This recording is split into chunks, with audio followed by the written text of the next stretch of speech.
Olá, famílias educadoras do meu Brasil. Eu espero que esteja tudo bem com vocês, tudo bem mesmo. Hoje eu estou aqui para mostrar mais uma vez algo que corrobora, que coopera com o nosso pedido de urgência pela regulamentação da educação domiciliar no Brasil. Aliás, falando em urgência, eu quero parabenizar as famílias educadoras de Brasília. O governador do Distrito Federal, Ibanez Rocha, enviou um PL à Câmara Legislativa para regulamentar a educação domiciliar no Distrito Federal e com pedido de urgência. Isso mesmo, governador. Homeschooling urgente.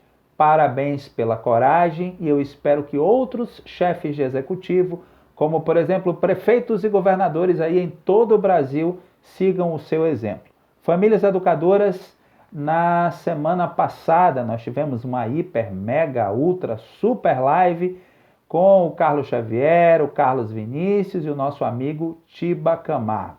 Pois é, se você não viu, veja, porque essa live ela está disponível em nosso canal no YouTube e ela é um documentário. Então, se você quer entender toda a complexidade de se aprovar uma regulamentação para algo como homeschooling num país como o Brasil, é imperativo que você assista essa live. Eu sei, são 2 horas e meia de live e talvez você não tenha esse tempo, não tem problema, você não precisa assistir tudo de uma vez, até porque você precisa ruminar, você precisa pensar, você precisa refletir sobre tudo que está contido nessa live.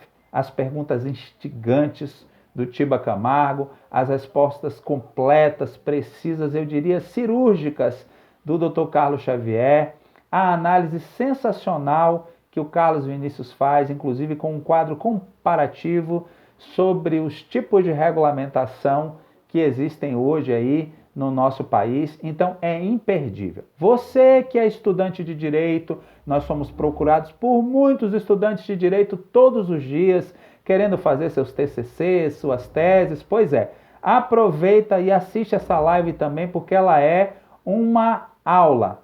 Em falar em aula, eu queria saber de vocês o que se ensina e o que se aprende na faculdade de Direito. Porque eu estou aqui com uma sentença, eu tenho uma sentença aqui nas minhas mãos, mais uma sentença dada a uma família educadora. Essa sentença foi dada no dia 8 de junho desse ano, então tem o quê? 10 dias? 10 dias. E eu falava sobre isso com vocês num vídeo feito na semana passada. Como nós dissemos, nem o isolamento social parou o judiciário em perseguição às famílias educadoras, porque isso aqui é perseguição. Uma queixa que nós temos do judiciário brasileiro, uma queixa que todos os brasileiros têm do nosso judiciário, é a lentidão, é a morosidade, é a demora, e os processos se arrastam anos a fio nos tribunais. Não é verdade? Muitos de vocês aí que estão nos assistindo já sofreram com isso. Agora, eles de repente viram o Usain Bolt na hora de perseguir as famílias educadoras. Como correm rápidos esses processos. Mas aqui nessa sentença que eu estou na mão, tem 3 trechos aqui que nos chamaram bastante atenção e eu quero ler para vocês. Olha só, o primeiro trecho que me chamou a atenção foi este aqui. Registra-se no ponto que não se ignora que, no caso específico, os interesses educacionais das crianças até poderiam estar sendo atendidos de modo satisfatório com o ensino domiciliar, como inclusive consignaram as profissionais da educação municipal em audiência realizada nestes autos, na qual informaram o auto. Falei a palavra alto. Desculpa o trocadilho. O alto desempenho obtido pelas crianças nos testes de nivelamento realizados. Fizeram um teste de nivelamento com as crianças então. E elas tiveram um desempenho alto, segundo atestado pelas profissionais de educação. Se elas tiveram um alto desempenho nos testes, então por que é que o homeschooling até poderia ter atendido às necessidades dessas crianças? Fica aí a nossa primeira pergunta. Vou continuar a ler aqui. Ela continua dizendo assim: deixa-se, por outro lado, de condenar os requeridos às sanções da infração administrativa prevista no artigo 249 do Estatuto da Criança e do Adolescente, como inclusive requerido pelo Ministério Público em suas derradeiras alegações. O Estatuto da Criança e do Adolescente, no seu artigo 249, ele diz o seguinte: é descumprir dolosa ou culposamente os deveres inerentes ao poder familiar. A pena é uma multa de 3 a 20 salários de referência, aplicando-se o dobro em caso de reincidência. Ou seja, se os pais deixam de cumprir culposa ou dolosamente, no caso aqui deixaram de matricular as crianças, então eles estariam sujeitos à multa. E a juíza, na sua imensa bondade, ela deixou de condenar os pais dessas duas crianças pequenas às sanções da infração administrativa. Por que que ela fez isso? Vamos continuar lendo, ainda estou no primeiro ponto. Por que que ela não condenou?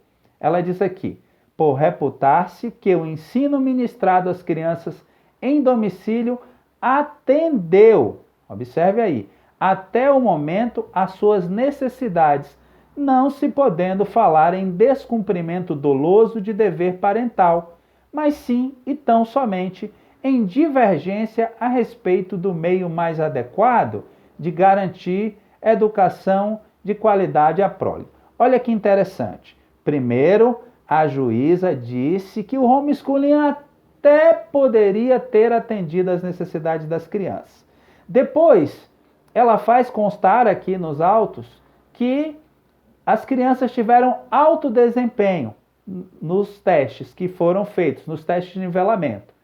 E por último, ela diz que o homeschooling atendeu às necessidades das crianças. Ora, se atendeu, então por que não é adequado ou mais adequado? Fica essa pergunta aí. Agora vamos ao segundo ponto, ao segundo trecho que também nos chamou a atenção. Ela diz assim: tal fato, que fato é esse? O fato do homeschooling ter atendido aos interesses ou às necessidades das crianças. Tal fato, contudo, não exime os pais do dever de franquear o acesso das crianças à rede regular de ensino, notadamente porque no Brasil o ensino domiciliar, entre parênteses homeschooling, ainda não foi regulamentado. Ora, se ela está dizendo que ainda não foi regulamentado, é que ela admite que o homeschooling será regulamentado um dia. E aí vai a nossa segunda pergunta: para que a pressa de se condenar agora os pais por algo que eles fizeram e que deu certo, se o homeschooling, segundo está escrito aqui, vai ser regulamentado? Vou ler o último trecho dessa sentença que nos chamou a atenção. Diante disso, julgo parcialmente procedentes os pedidos iniciais, extinguindo o feito com resolução do mérito, nos moldes do artigo 487 do Código de Processo Civil, para condenar os requeridos à matrícula e à garantia de frequência regular dos infantes. Perceberam aqui, famílias educadoras? Essa família, ela não foi condenada por abandono intelectual, não foi condenada a pagar multa, não foi condenada à perda do poder familiar, não foi condenada à prisão e nem poderia ser. Foi condenada a matricular os filhos na escola e fazê-los frequentarem as aulas. Não sei como isso é possível em época de isolamento social.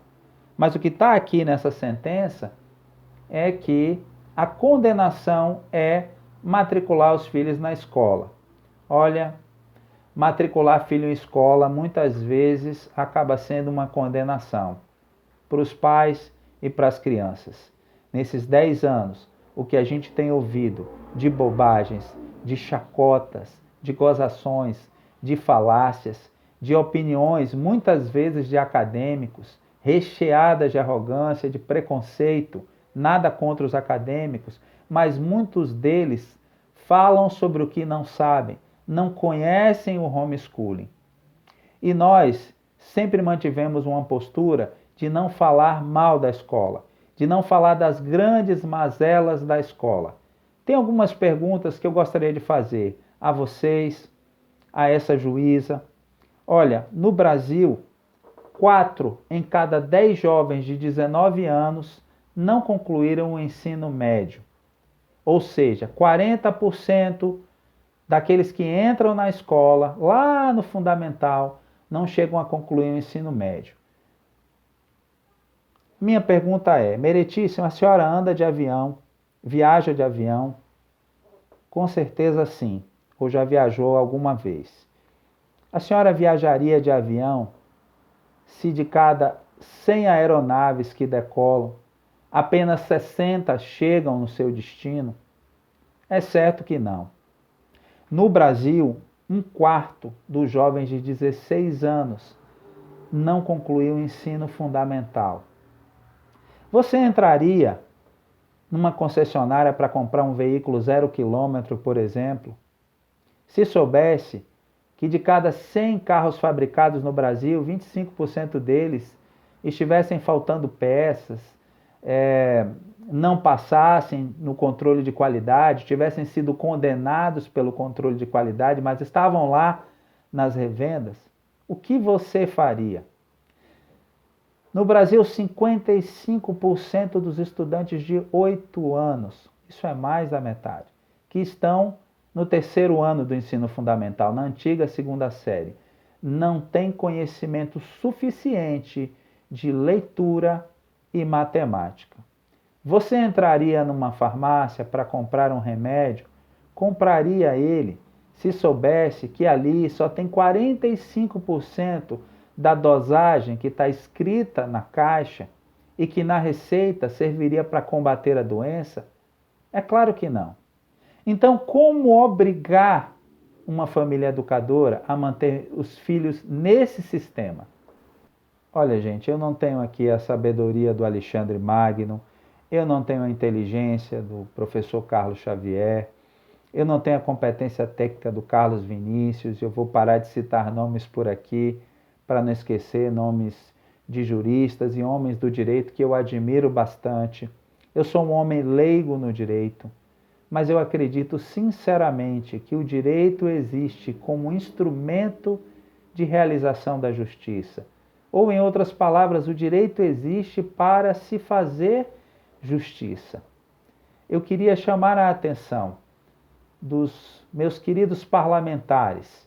No Senado, a senadora Soraya Tronic, o senador Bezerra Coelho, o senador Exalci, o senador Harold de Oliveira, o senador Flávio Bolsonaro, o senador Major Olímpio, na Câmara, o deputado Lincoln Portela, o deputado Alan Rick, o deputado Eduardo Bolsonaro, a professora Dorinha, a deputada Cris Tonieto, o deputado Dr. Jaziel, o Diego Garcia, Felipe Barros, Felipe Francischini, Marcel Van Hatten, Carol de Tone, Carla Zambelli, professora Daiane Pimentel, Bia Kicis, Sóstenes Cavalcante, Marcos Feliciano, pastor Eurico, Luiz Felipe de Orleans e Bragança, todos vocês e mais uma série de outros nomes que eu não lembro agora, nós precisamos urgentemente dessa regulamentação.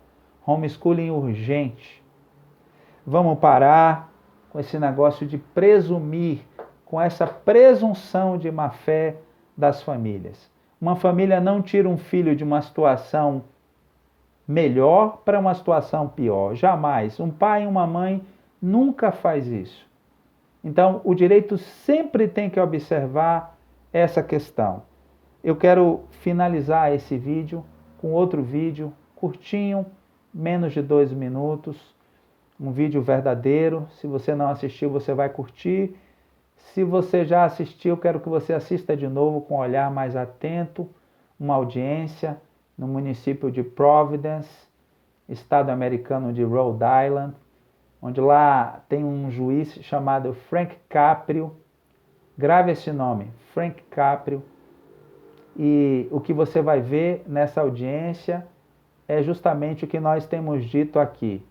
O direito existe, na verdade, como instrumento de realização da justiça, que o exemplo do juiz Frank Caprio possa inspirar o judiciário brasileiro. A vocês, famílias educadoras, fiquem com Deus, um terno abraço, a gente se vê, assista esse vídeo, muito interessante, e faça esse vídeo chegar a quem você puder fazer com que ele chegue. Tá? Isso vai ser muito importante para nós, para a educação domiciliar principalmente. A gente se vê.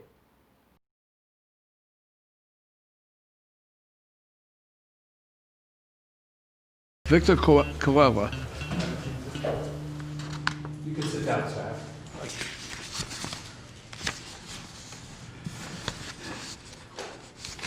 Thank you. Good morning, sir. Good morning, Judge. Mr. Colella, you are charged with a school zone violation. Beg pardon? You are charged with a school zone violation, which means that you were exceeding the speed limit in a school zone. I don't drive that fast, Judge. I'm 96 years old and I drive slowly, and I only drive when I have to. I was going to the blood work for my boy. He's handicapped. You were taking your son to the doctor's office? Yeah, I take him for blood work every 2 weeks because he's got cancer. You are a good man. You are a good man. You really are what America is all about. Here you are in your 90s, and you're still taking care of your family. That's just a wonderful thing for you. Well, how old is your son? 63. Yeah. And Daddy's still taking care of him, right?